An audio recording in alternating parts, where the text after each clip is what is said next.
Next year, I really need to figure out how to reserve tickets online because I really, really need to know how.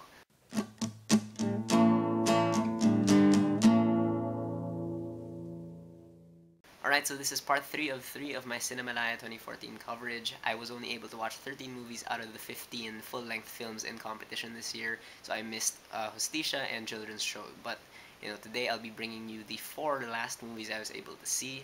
And again, let's get right into it. So first of all, we have Hari ng Tondo, directed by Carlos Sigion Reyna. And Hari ng Tondo is about this grandfather who is sort of in a financial situation where he has to kind of forfeit lots of his stocks and properties and stuff, and he ends up moving back to his old place in Tondo.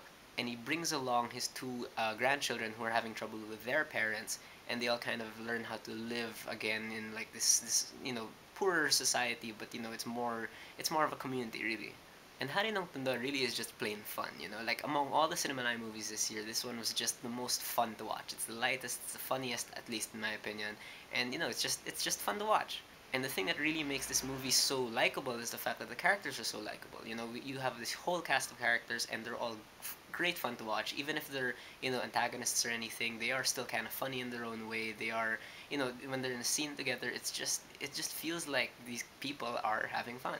And I think in the hands of a different director, or with another kind of story and stuff, like the things they do in this movie, like some of the gross out humor, some of the sequences they have with music, I don't think those scenes would have worked as well if the characters weren't so enjoyable and stuff. So it's great that this movie spent a lot of its openings really letting us into the world of the characters, letting us understand them, letting us like them. This movie also has a very distinct Filipino flavor in the themes of like community it has, in its use of music, because Isa Seguerin is in this movie, and they have this song that they play that you hear like throughout the entire film, and it does not get annoying because it's such a fun movie, and the way they use it, it's always like community thing. It's jamming and stuff, and it's great how they were able to portray that. And overall, it's a very light-hearted, optimistic movie. It does touch on certain themes that are, kind of dark sometimes. However, you never really feel depressed or anything. It really is just like a very light-hearted, fun time.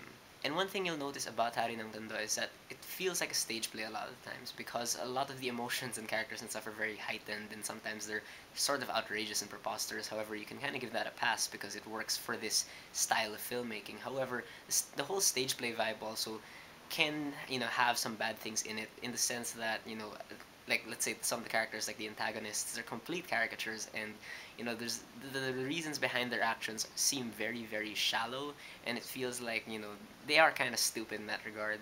Also, the plot isn't as tight as I wanted it to be, since some things happen like seemingly out of nowhere. Some things also happen too quickly, so it does kind of feel like they took a stage play and compressed it. So yeah.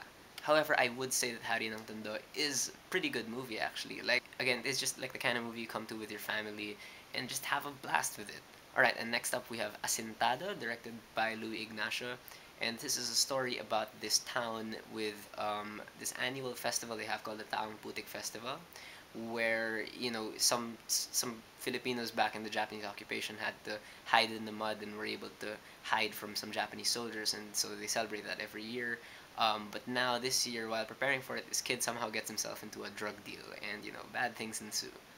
I will admit that the concept of Asintado is actually quite interesting, in the sense that they have this festival in the background, but the real action is like a separate story, and it's they use the festival in the story quite interestingly. Like the ending of this movie is actually kind of haunting because of how the imagery and stuff like that. And I really have to give a shout out to this little boy. Like I forgot his name, but he's this little kid who plays someone with like mental retardation or something like that. Like he has some sort of mental disorder.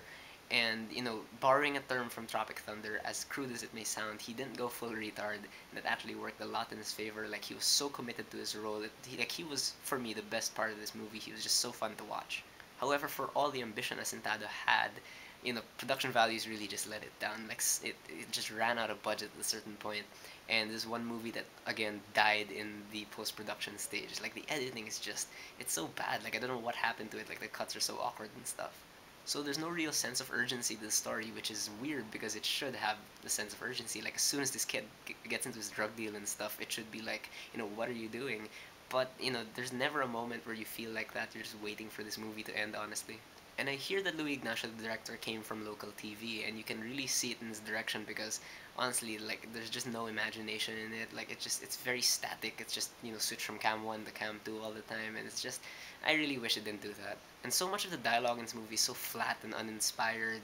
Like it's just it's just pure exposition stuff sometimes, and there's no flow to any of the emotions. So they're not conveyed well at all because it just feels like you're switching. You're flipping a switch from oh, I'm angry to I'm crying and stuff like that, and it just does not feel natural at all. And again, none of the characters honestly are worth rooting for. So in the end, despite the great performance from this little boy, Asintado is a pretty bad movie, so I wouldn't say go out and watch it. Alright, number three, we have Sundalong Kanin, directed by Janice O'Hara, and this is a story about four young boys growing up in the Japanese occupation, and them kind of growing up and dealing with seeing war right at their doorstep and seeing like all these abuses and stuff. And first they want to go and fight the Japanese and stuff, but in true coming of age story fashion, they learn about the horrors of fighting and of war. Now I was very surprised by Sundalong Kanin. Like the plot of this movie is actually very emotionally complex. It does not it really brings these kids along this full arc. They go through a lot in this movie. I thought it was just gonna go like really simply, but there's a lot of stuff they have to overcome in this movie, and it's great to see like there's different reactions to it. And it has that classic coming of age vibe. Like think, Stand By Me or something where, at first it starts out all light and stuff, and then it gets progressively heavier and heavier and gets really, really dark by the end, but it's not jarring at all because it did take you through a full arc. And I was really, really thankful to see that there were so many well-drawn characters in this movie, especially the four kids. Like, for once, it didn't feel like they merged into one character. Like, they all did have distinct personalities. And the adults in this movie also were very, very interesting because, again, they all reacted differently to the situation of the Japanese occupation. It's great to see, like, where they stand among the social ladder. Now, the production design in this movie isn't great, but it's still really good for a local film about the Japanese occupation because we don't get a lot of period films in the Philippines, and it's always fantastic when we finally do get one, like someone's willing to do it. And while the production design isn't again great, you're still kind of invested in this world. You believe you're in the Japanese occupation. And whatever deficiencies this movie had visually, I think the script and the direction were still good enough to not make us worry about that so much because again the story is very good, the dialogue between characters is good also, the direction also, like I was very surprised again to see how Janice O'Hara was able to juggle all these characters and these themes and kind of strike that balance of tone between it being lighthearted and it being like really, really tragic. As for my problems with Sundalong Kanin, for one, I would say I think this movie is a bit way too long. Like I'd say about 20 minutes or maybe or something like that. I don't know. Like for me, the ending could have been reached much quicker. Like for me, because this is such a complex movie, and I feel like this is one movie where you didn't have to tie up every single knot so cleanly. And I think the sound should have been a lot better because there's certain moments here where you're supposed to feel pain, where you hear gunshots and like belts hitting, kids' skin and stuff, and the sound is just so muffled and it doesn't it really kind of deadens the impact of the moment. And like I mentioned, there's an occasional lack in production design, but despite all of these things, Sundalong Kanin is actually a pretty good movie. It's great to see finally period films getting progressively a bit more better. And finally, the last movie I was able to watch for Cinemalaya 2014 was Dagitab, or Dagitab. Like people pronounce it different ways in the theater, but whatever. Anyway, this movie is about these two college professors. Or sorry, one college professor and her husband, who is like a researcher or something, who let's just say are going through a strange time in their lives, sort of like a midlife crisis, but not really. So the professor, the wife, begins kind of like to have a fling with her godson, I think, and the husband goes off to the mountains to look for his research and falls in love with his research, which is like a supernatural being. The one thing I can definitely say about Dagitab, whatever, is that it looks good. And the production design is great also. But this movie really shines with its artsy cinematography moments. Like the one scene that's sticking out in my mind right now is the wife and the godson like lying on the beach and it's all black. And you just see like the waves come in and out. And I could have watched that forever. That would have been like the best screensaver ever. And the script is filled with like these great exchanges, and these really literary moments. I don't know what I mean by that, but it just felt so like there's so many themes in this movie. Like everything is so loaded with so much like stuff to mine, and it's so intriguing, really. And you've got some great performances in this movie, especially from Yula Valdez, who does some of the best acting, drunk acting I've ever seen. Like it's so believable. And the art house thing isn't really my thing because this movie really is an art house movie. But the direction from Giancarlo Abrahan really does keep things interesting. And again, it's not really my thing in the sense that I didn't really understand this movie when it ended. However, I won't fault the director for that.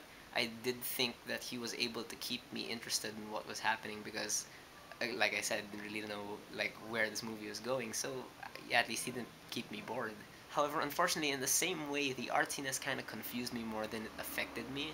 And again, while I won't blame the director for confusing me because that might just be me, I will kind of put it on him for the fact that I wasn't able to really get much of an emotional connection. Like I feel like this movie is so cerebral, and I resent it when people say that, oh, this is a thinking person's movie, and I wouldn't say it's that, but it's very very cerebral, and I would have wanted more emotional connection, I guess.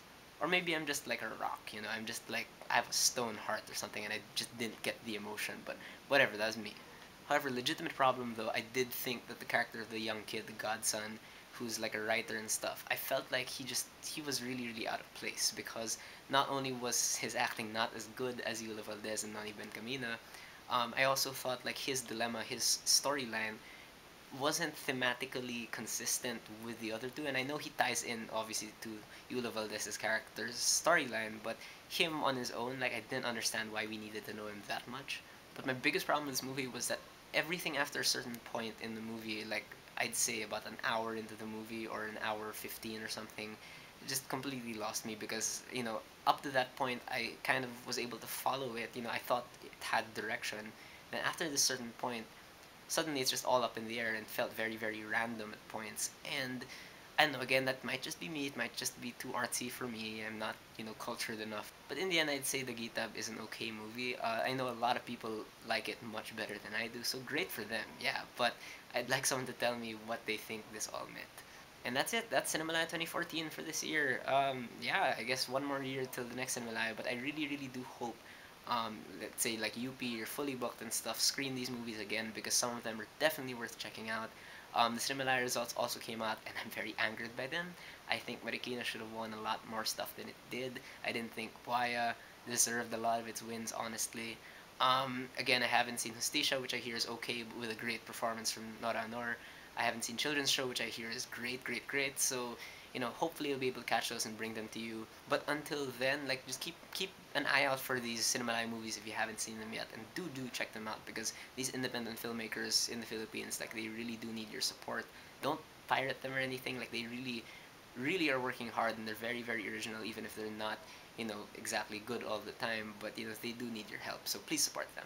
Alright, so what did you guys think about Cinemalaya 2014? Whether you agree with me or not about, my opinions on all these movies, please leave me a comment. Let's have a conversation.